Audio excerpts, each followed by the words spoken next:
এই ট্রাকটি কিন্তু ইন্ডিয়া থেকে বাংলাদেশে প্রবেশ করতেছে। আরেকটি কথা জানিয়ে রাখি, এক টিকিটে 2 ছবি। আমি কিন্তু 3 বিঘা করিডোরেও যাচ্ছি এই ভিডিওতে।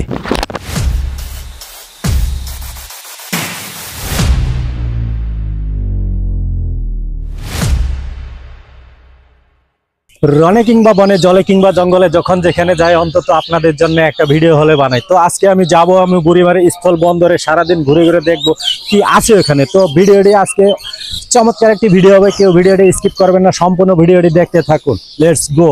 আজকে আমাদের 5 জনের টিম, সৌরভ, শফিউল, ইসমাইল, মুশফিকুর রহিম আর হলো আমি। আমাদের যাওয়ার কথা ছিল কিন্তু ট্রেনে যাওয়া হলো না, কপাল গুনে। যাচ্ছি আমরা বাসে, তাই দেখতেছি চেয়ে চেয়ে আশেপাশে। তাই অবশ্যই বলবো সবাই আমাদের সঙ্গে থাকুন, ভিডিওটি কেউ আজকে স্কিপ করবেন না। তো বাসের মধ্যে হলো যে ভিড় ছিল, প্রচুর ভিড় ছিল, অনেকখানি রাস্তা কিন্তু আমরা দাঁড়িয়েও গেছি। তবে এই রোডের মানুষ ট্রেন নির্ভরশীল। ফাইনালি আমরা কিন্তু এখন সবাই চলে আসছি। এটা হলো পাটগ্রাম কলেজ মোড় না কাকা? কলেজ মোড়। হ্যাঁ বন্ধুরা, চলতে চলতে আরেকটি কথা জানিয়ে রাখি, যারা বাংলাদেশের ঢাকা রাজধানী থেকে আসতে চান তারা হলো আপনারা বাসে আসতে পারবেন। যেমন হানিফ আছে, শ্যামলী আছে, এসআর আছে, এই ধরনের যে ভালো ভালো গাড়িগুলো আছে সব গাড়িগুলোই কিন্তু এই রুটে চলাচল করে। এমনকি নতুন যেটা চালু হয়ে গেছে সেটা হলো সুখবর, বুড়িমারি এক্সপ্রেস। আপনারা কিন্তু ট্রেনেও আসতে পারবেন। ট্রেনের জার্নিটা কিন্তু অনেক ভালো লাগে। যাই হোক, দেখতে দেখতে আমরা কিন্তু চলে আসলাম। তখন দুপুর প্রায় 1টার মতো বাজে। তখন আমরা চলে আসলাম বুড়ির হোটেলের সামনে। বুড়িমারি আসছি, বুড়ির হোটেলে খাবো না, তাই সবার মোটামুটি ক্লান্ত ছিলাম, সবাই খাওয়া দাওয়া করতেছি। খাওয়া দাওয়ার সময় কিন্তু আমাদের যে সাথে যে কি বলবো মুশফিক ভাই আছে, আমার ছোট ভাইয়াটা আছে, সেটা কিন্তু একটু কম খায়, লাজুক, সবার সামনে খাইতে চায় না। যাই হোক, দুঃখের সংবাদ হলো সেটাই, সেখানে মোটামুটি কিছুদিন থেকে ঝামেলা চলতেছে। এখানকার যারা ব্যবসায়ী আছেন, পাথর ব্যবসায়ী যারা আছেন, ওনারা কিন্তু মানে মালের একটা দরদাম নিয়ে একটা ঝামেলা চলতেছে। তাই কিন্তু পোর্ট কিন্তু অনেক দিন থেকে বন্ধ। আর আমরা যখন গেছি তখন ঠিক সেই মুহূর্তেই কিন্তু মারামারি লাগছিল। তাই আমরা কিন্তু ওখানে আমাদের যে আইন শৃঙ্খলা বাহিনী আছে ওনারাও বলতেছে যে এখানে ভিডিও আপনারা বর্তমান করেন না, কারণ পরিস্থিতি খারাপ, বেশি ভালো না। তাই আমরা সেখানে কিন্তু ভিডিও বেশিক্ষণ করতে পারি নাই। তো আমি কিন্তু এখন দাঁড়িয়ে আছি এখানে। ভারত থেকে কিন্তু এই যে বড় বড় বোল্ডার পাথরগুলো আছে, এই যে আপনারা দেখতে পাচ্ছেন, এই পাথরগুলো কিন্তু ভারত থেকে আসে। এখানে আসার পরে এই যে মেশিন আপনারা দেখতেছেন, এই মেশিন দিয়ে কিন্তু এখানে বিভিন্ন ধরনের সাইজ করা হয়, ছোট বড়। এইখান থেকে কিন্তু বাংলাদেশের বিভিন্ন জায়গায়, ঢাকা সহ সারা বাংলাদেশে কিন্তু এখান থেকে ছড়িয়ে ছিটিয়ে যায় এই বুড়িমারি থেকে। এমনকি বাংলাদেশের যতগুলো পয়েন্ট আছে সেগুলো অন্যান্য জায়গা থেকে আরো আসে। বেশিরভাগ পাথরগুলো এইখান থেকে যায়, এই যে সাইজ করা হচ্ছে। আমি আপনাদেরকে এখন আমার পাখির চোখে দেখাবো আসলে কিভাবে কি হচ্ছে এখানে। সঙ্গে থাকুন। যারা আমার ভিডিওটি ইউটিউব থেকে দেখতেছেন অবশ্যই সাবস্ক্রাইব করে দিবেন, আর যারা ফেসবুক থেকে দেখতেছেন অবশ্যই ফলো দিয়ে আমাকে পাশে রাখবেন। আর হ্যাঁ, আরেকটা কথা বলে রাখি, আমরা কিন্তু বুড়িমারি থেকে তারপর কিন্তু 3 বিঘা করিডোরে যাব। তাই বলছি ভিডিওটি এখনো কেউ স্কিপ করবেন না, দেখতে থাকুন, সঙ্গে থাকুন।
3 বিঘা করিডোরে দাঁড়িয়ে আছি। আর এই যে এই পাশটা দেখতেছেন এটা কিন্তু ইন্ডিয়ার জায়গা, এই জায়গাটা কিন্তু ইন্ডিয়া। আমি এখন মানে ইন্ডিয়া পার হয়ে কিন্তু আরেকটা বাংলাদেশ আছে, আমরা কিন্তু এখন সেখানে যাব। তো আমরা এখন ভিতরে প্রবেশ করব, ইন্ডিয়া পার হয়ে আমরা এখন আবার বাংলাদেশে যাব। সঙ্গে থাকুন, ভিডিওটি সবাই দেখতে থাকুন। ভিতরে ভিডিও করা সমস্যা না?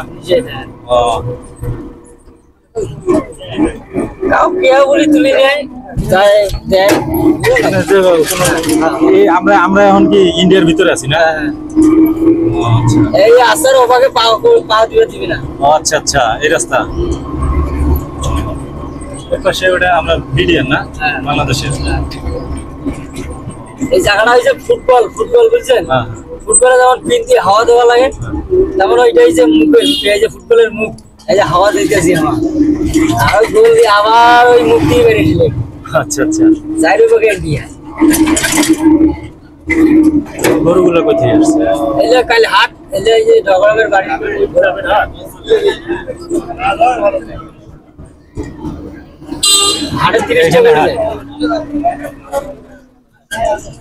আমরা কিন্তু ইন্ডিয়া পার হয়ে কিন্তু এখন আবার বাংলাদেশে আসছি।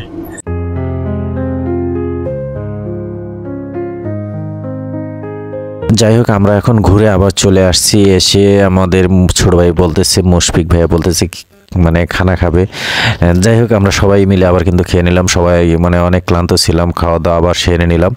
যাওয়ার পরে আমরা পাটগ্রাম চলে আসছি, আমরা এখন ট্রেনে চলে আসব। যাই হোক, সবাই পাশে থাকবেন, আবার দেখা হবে নতুন কোনো এক ভিডিও নিয়ে, নতুন কোনো এক জায়গায়। ভালো থাকবেন, খোদা হাফেজ, শুভ সময়।